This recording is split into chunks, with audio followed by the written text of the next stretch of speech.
Баршаңызға сәлем, сіздермен бірге Мадина. Бүгін көпшілікке арналған молочная девочканың пирожныйын жасайтын боламыз. Қарапайым рецепт, бірақ өте дәмді. Видеоны толық көрмес бұрын каналға тіркелмеген болсаңыз, міндетті түрде тіркеліп кетіңіз. Каналым өте пайдалы, кез келген лайфхактар және түрлі тәттілердің, тағамдардың түрлерін, рецепттерін таба аласыздар. Бізге бар жоғы 4-ақ ингредиент керек. Жұмыртқа, қоюландырылған сүт, сгущенка, қопсытқыш, разрыхлитель және де ұн керек. Осылардың барлығын араластырып, әдемі консистенциялы қамыр жасаймыз.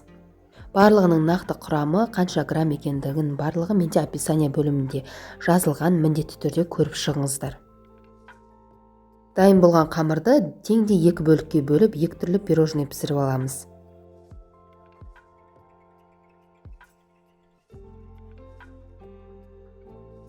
Мінекей молочная девочканың корждары пісіп шықты, өте әдемі, жұп-жұмсақ болып пісті.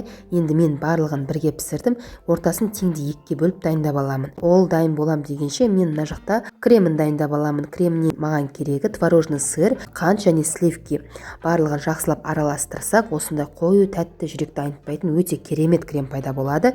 Осындай кондитерский мешоктарға салып алдым, дайындап мен алдын ала.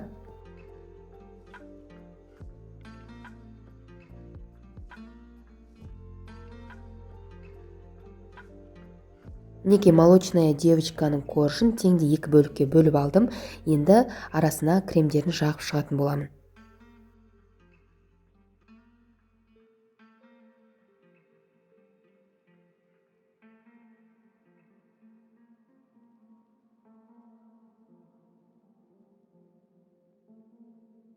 Енді үстіне екінші коржды қоямыз.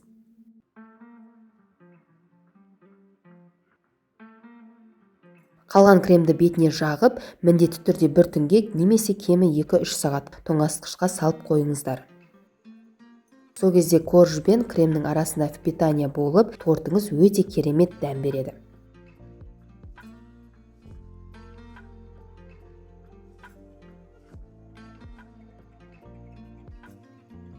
Алдын ала осында белгі қойып алып, қанша бөлікке бөлетіндеріңізді біліп алыңыздар. Сол кезде молочная девочканың пирожныйы теңдей болып бөлінетін болады.